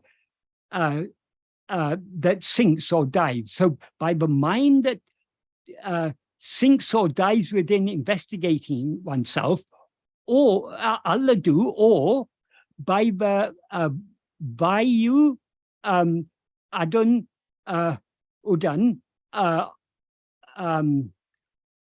all. So the way Bhagavan expresses it in Tamil is, may you reach the heart by the mind that sinks, investigating itself, all that sinks with the breath. In other words, Bhagavan, the word he used in Sanskrit, majjata, which means sinking, that sinking can be brought about either, in other words, that's the subsidence of mind, that is brought about either by investigating ourselves or by controlling the breath. The subsidence of the mind will be brought about. In Tamil, he splits this as two sentences, because the rest of the last part of the second sentence, Amavil Niktan Arbai, is a separate sentence. May you be fixed as yourself. So what he says in the first sentence, may you reach the heart by the mind that sinks, investigating itself, or that sinks with the breath. May you be fixed in yourself. So in Tamil, he carefully avoids implying that you can reach the heart. In other words, the mind can subside by means of breath restraint, but you won't thereby be fixed as yourself, because as Bhagavan often explained, by pranayama, we can bring about manolaya,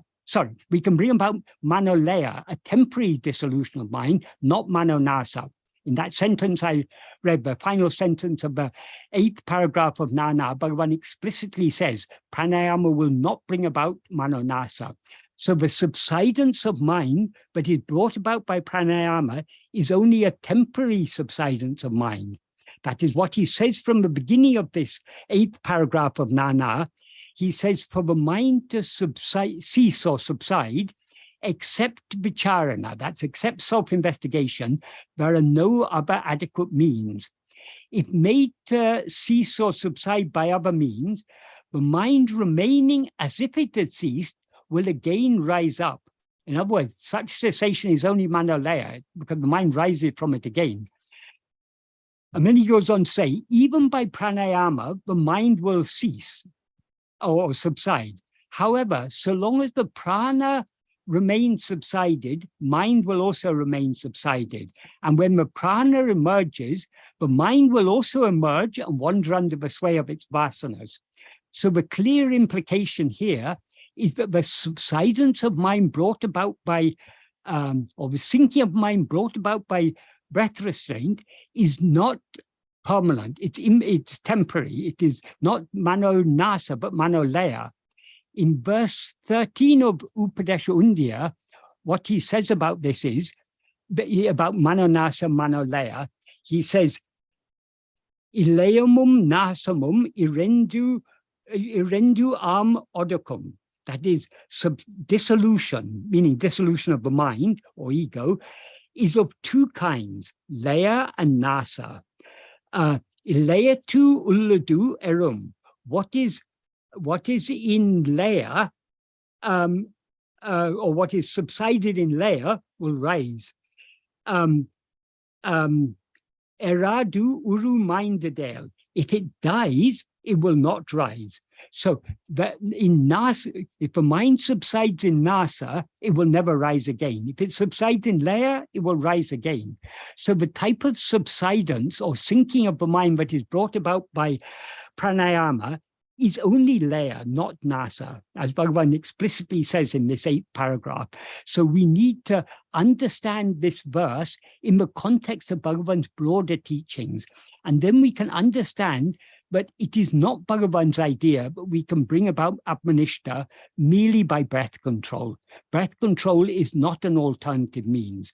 And it's also clear from Bhagavan's Tamil version of Tamil translation of this verse, but he's here he's not talking about 3 paths, but only 2 paths, because in the Tamil version, he uses the word sink twice, or he uses twice. Once connected with investigating with tanne enni, that means contemplating or investigating ourselves, and once with vayu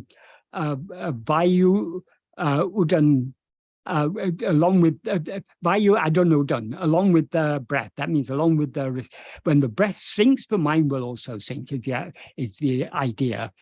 So, and by splitting it into 2 sentences, splitting the last 2 lines into 2 sentences, we can reach the heart by pranayama, but when we reach the heart by pranayama, that is only a temporary subsidence of mind. It's not the permanent subsidence of mind, so the mind will rise again. So we can't call that Atmanishta, because we're not actually fixed permanently as ourself. Atmanishta means to be fixed permanently as ourself. To be as we actually are. So the sinking or subsidence of mind that is brought about by pranayama is only temporary. It is only a layer. It is not nasa. So that is why I said it's very important. In order to understand this verse correctly, we need to understand the context in which Bhagavan wrote it. But this Pavlana Chalana Rodat is not Bhagavan's idea. Bhagavan never taught us that we can bring about Atmanishta. We can be as we actually are merely by restraining the breath. By restraining the breath, we can bring about the subsidence of mind, but it's only a temporary subsidence. It's only laya. So I hope this is a clear explanation for that. Do you have any further questions on that verse? Because it's important to understand these things correctly, so that we don't get a distorted understanding of Bhagavan's teachings. We need to understand all these things in their own proper context.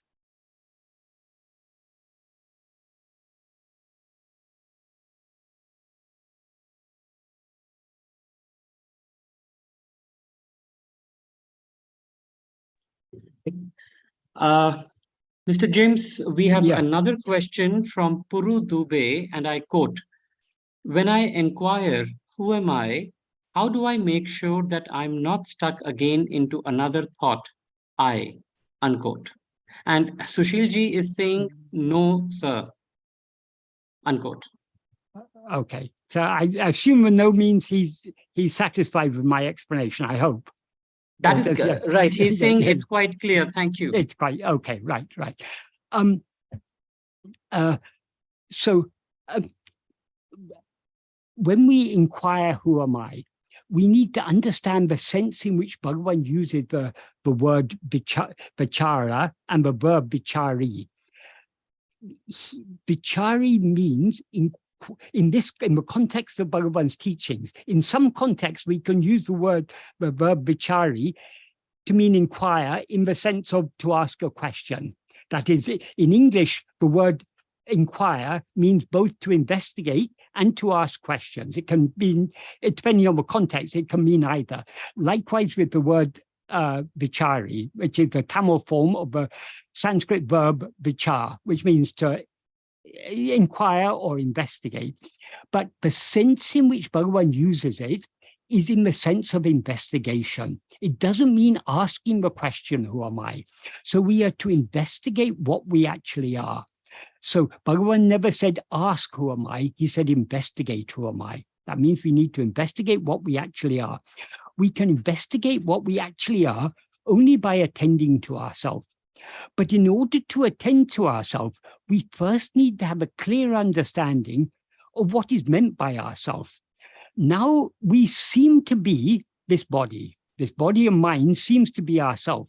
But that's why first in all Vedantic, all Advaitic traditions, the preliminary thing we have to learn is we have to analyze to understand what we actually are. We have to understand that we are not this body or mind or anything that appears and disappears.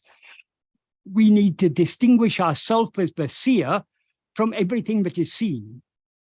The body and the five sheaths that compose the body are all drishya. They're all things, they're all phenomena, things known by us. We are the drik, we are the sakshi, the witness of these things. So what we are to investigate or attend to is not to any phenomenon. It is to ourself alone. So we are not investigating any object, we are investigating the subject, the knower of all objects. So we have to turn our attention back towards ourselves. But even when we say we're investigating the subject, what is the subject? Who is the knower of all these phenomena? The knower of all these phenomena is ego. Ego is the false awareness, I am this body. So sometimes that is not what we actually are. So some people get the impression that there are two eyes. There's an ego eye and a real eye. That is not the case. There is only one eye. When we experience the one eye as it actually is in its pure form, that is our real nature. When we experience that eye mixed and conflated with adjuncts, that is ego. So it is not two different things. Just like the snake and the rope are not two different things.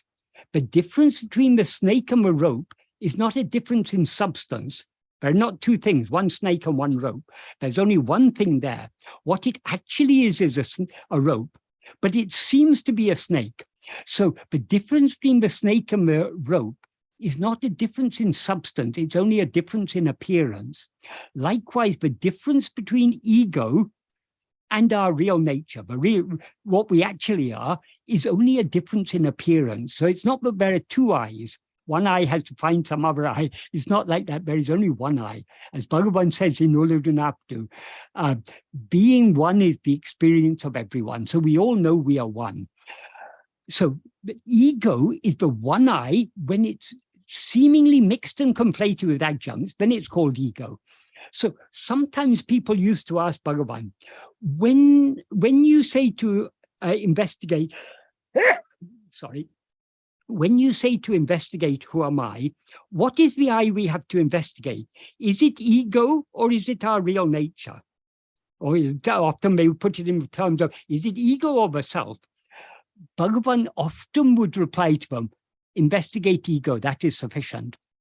Why did he say like that? We can understand this by considering an analogy. Supposing we are walking with Bhagavan along a a path through the woods in the dim light of dusk, and we see something lying on the path ahead of us. To us, it looks like a snake. So we say, oh, Bhagavan, Bhagavan, there's a snake there. But Bhagavan knows very well that is just a rope. So Bhagavan says, don't be afraid. It is not a snake, it's only a rope. But Bhagavan knows that we won't be convinced until we ourselves see it as a rope. So Bhagavan says, it's only a rope. Look at it carefully. So when he tells us, look at it carefully, if we ask him, Bhagavan, which it should I look at? Should I look at the snake or at the rope? What will he say to us? He'll say, look at the snake. Because for us, that it seems to be a snake. So he says, look at the snake. If we look at the snake, what do we see? Oh, it's not a snake, it's only a rope. So there are not two eyes for us to investigate. So whether we start off this investigation with the understanding that this I is ego, or whether we have a deeper and clearer understanding that though it seems to be ego, it is actually it's actually our real nature, it's actually pure awareness, it doesn't matter. So all we have to attend to is to attend to I. So though I is obviously not an object, I is our awareness of ourself.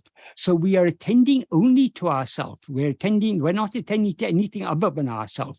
So to understand what is self-attentiveness, we can, by thinking carefully about Bhagavan's teachings, we get a vague idea what he's talking about, but we can understand clearly what is the practice of self-investigation only by trying to attend to ourselves. When we start trying to attend to ourselves, we'll have a little bit of difficulty because we keep on having a tendency to look for an object. But obviously, we're not looking for an object. We're only, whatever objects may appear, because they appear and disappear, there's something other than I.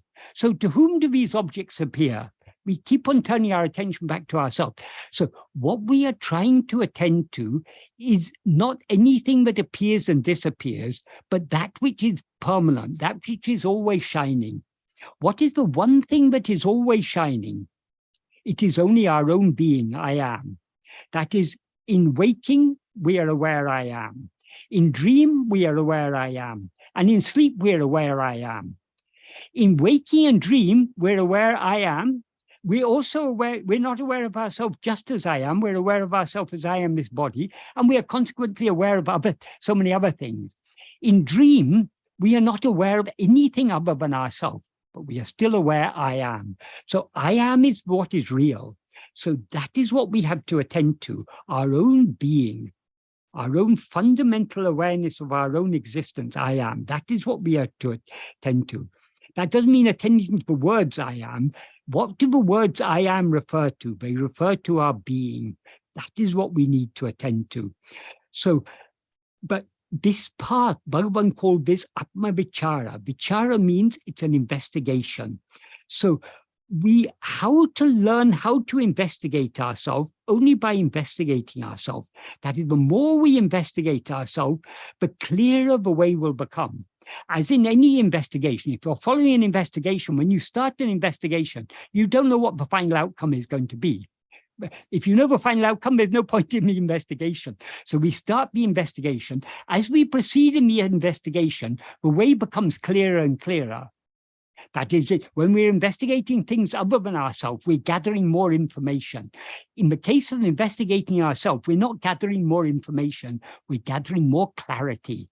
As we look deeper and deeper within ourselves, we are able to see more and more clearly ourselves as something distinct from this body and mind, but we now mistake to be ourselves. So it's only by practice that this path will become clear to us.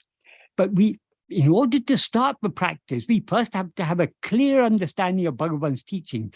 What does he mean when he talks about investigating ourselves, attending to ourselves? What is the self that we have to investigate? It's only ourselves, not anything other than ourselves. So this is why it's very important to read Bhagavan's teachings very carefully, think about them very carefully, and then to try our best to put them into practice. We may stumble and fall, but the more we try, the clearer the way will become. And when I say it's important to to read and think deeply about Bhagavan's teachings, I'm talking primarily about his own original writings. Because if we read the recordings of his answers to people's questions, there are two problems with that. Firstly, a lot of his answers, he had to answer people according to their level of understanding. So many of the answers he gave were not the deepest, were not his deepest teachings. Often they were diluted expressions of his teaching, but that was necessary because that was all that person would be able to understand. So that is, as Bhagavan said, the teaching should be according to the taught. There cannot be, when Yogananda, the Swami who went to America and started the Self-Realization Fellowship and wrote a book, Autobiography of a Yogi, he came to Bhagavan in the 1930s, and it's recorded in talks. One question he asked Bhagavan is, what teaching is to be given for the uplift of the masses? Bhagavan says, no, there can be no teaching on mass. Teaching must be according to the taught. So the teaching should be tailored to the needs of the individual who is being taught. So not all the answers that Bhagavan gave to people's questions are his pure teachings. Secondly, a lot of the books that record Bhagavan's teachings, those books were recorded in English, whereas Bhagavan was speaking mostly in Tamil. And the people who recorded, there was no tape recorder. Bhagavan's voice was never recorded. There was no one writing shorthand. People would listen to the conversation and then go away to their room and write down what they could remember. What they could remember is what they understood. So it's what we read in books like Talks and Day by Day and so on is not what Bhagavan actually said, but what the recorders of both books understood Bhagavan said, understood and could remember. Because obviously, if you listen to a half-hour discussion, and then you try to write down, you'll only be able to write the gist of it. You won't be able to write every word that was said. So these are not accurate recordings of what Bhagavan said, and they're not Bhagavan's deepest teachings. There are many useful ideas in such books, but we need to read them with discrimination. But to understand the core principles of Bhagavan's teachings, we need to study his own original writings. That is Nana, who am I? That is Uludunaptu, Upadeshundia, Upadeshasaram, Anma Viddai, Arunachasthuti Panchakam, all these works, these we should study time and time and time again, because these will encourage us to go deeper and deeper in this path, to persevere in following this path, and will give us more and more depth and clarity of understanding how to follow this path. That's why it's so important going through these works and understanding them correctly. And the understanding comes only gradually. That is, as we go deeper in the practice, our understanding will grow deeper. None of us can claim that we've understood Bhagavan perfectly. As we go deeper, our understanding becomes deeper and clearer. So the practice is what is most important, but the practice is supported by the Sravana and Manana. Sravana means studying what Bhagavan has said. Manana means thinking carefully about it. So this is most important. But without the clear Sravana and Manana, we won't be able to understand what is the practice. And without putting it into practice, our Manana, our Sravana and Manana will only be fairly superficial. To go deep in Sravana and Manana, we need to go deep in the practice.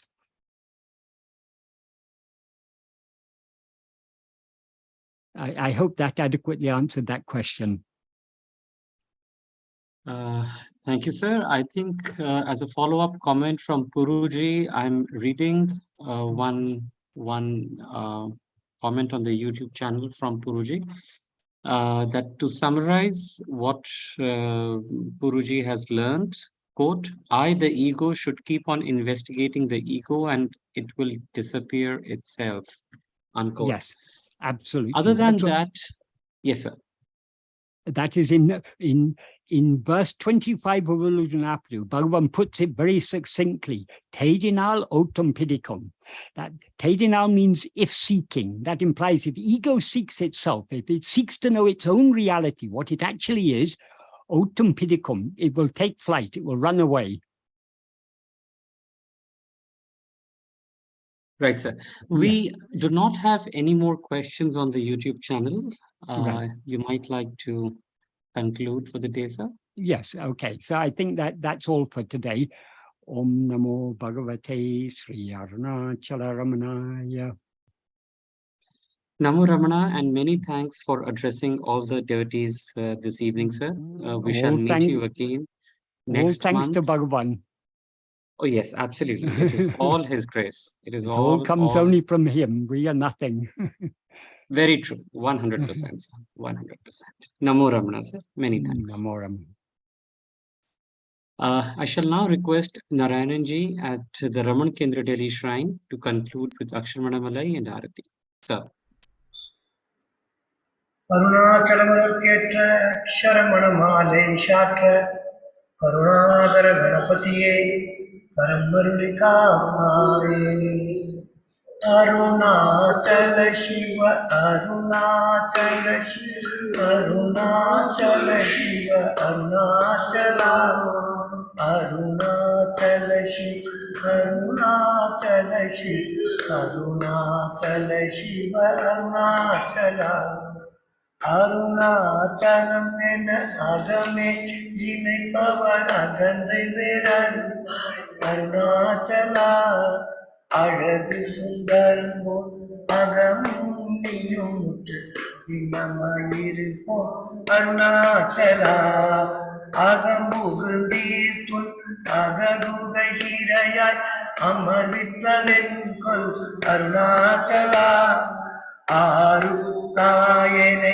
ஆண்டனை அகற்றி தினம் பழி திருவருணாச்சலா இப்பழித்தம் உனையே நினைத்தாய் இனி யார் விடுவார் அருணாச்சலா ஈன்றிடும் அன்னை தெரிதருள் கூறி போல் இதுவோ உனதருள் அருணாச்சலா உனையே மாற்றி ஓடாதுள்ளத்தின்மேல் உறுதியாயிருப்பார் நாச்சலா ஊர் சுற்றும் மூலமிட உன்னை கண்டு அடங்கி அழகை காட்டருணாச்சலா என்னை அழித்திப்போ என்னை களவாவிடில் இதுவோ ஆண்மை நாச்சலா ஏன் இந்த உறக்கம் என்னை தீரழுக்க இது உனக்கழகோ அருணாச்சலா ஐம்புல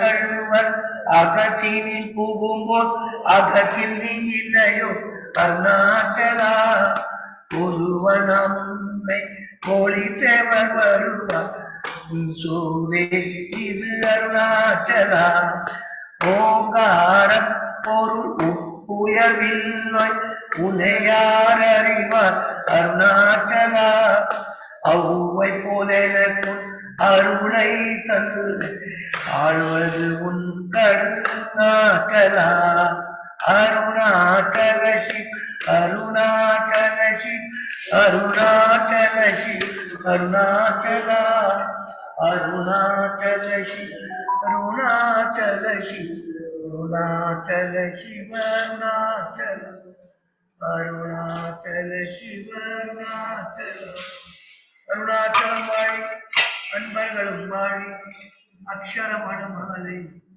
வாழி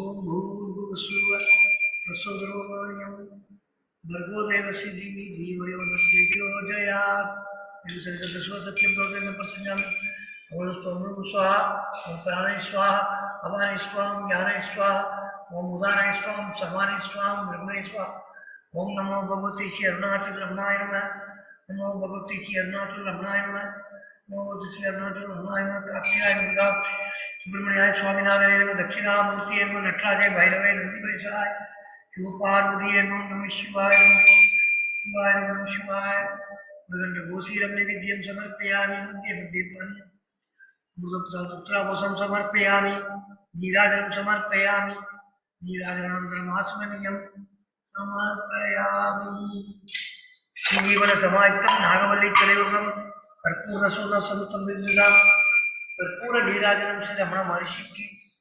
समर्पयामि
योगां पुष्पं वेद पुष्पवान् प्रजावान् पुष्पान् भवति चन्द्रमावान् पुष्पं पुष्पं पुष्पवान् प्रजावान् पुष्पान् भवति ओम तद्ब्रह्मा ओम तद्वायु ओम तदात्मा ओम तत्सत्यम ओम तत्सर्वम ओम तत्पुरोर्नमः अंधत्यर्थिभूतेषु विश्वमुच्चसु त्वमेकं वसत्कारं इन्द्रस्तं रुद्रं तं विष्णुत्वं ब्रह्मस्तं प्रजापति ओम तदापो ज्योतिषो मुरुसरं यो वेदान्तौ स्वरप्रभुतो वेदान्तसत्यप्रतिष्ठः तस्य प्रकृतिलीनस्य परतमहेश्वरः मंत्रपुष्पं रमणमहर्षिं कार्तिकाय मुरुगावल्ली दैवानित्यं सुब्रह्मण्य स्वामिनाथ दक्षिणामूर्ति नटराज भैरवानंद महेश्वर शिवपार्वतीं समर्पयामि ओम तत्सत्पुष्पार्पणमस्तु हरि ओम हरि ओम हरि ओम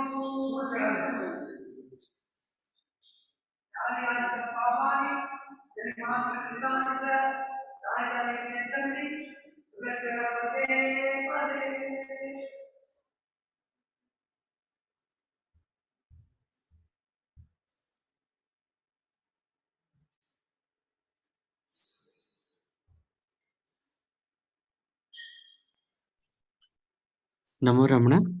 That brings us to the closure of today's satsang with Mr. Michael James. We shall meet Mr. James again next month, second Sunday. Namo Ramana.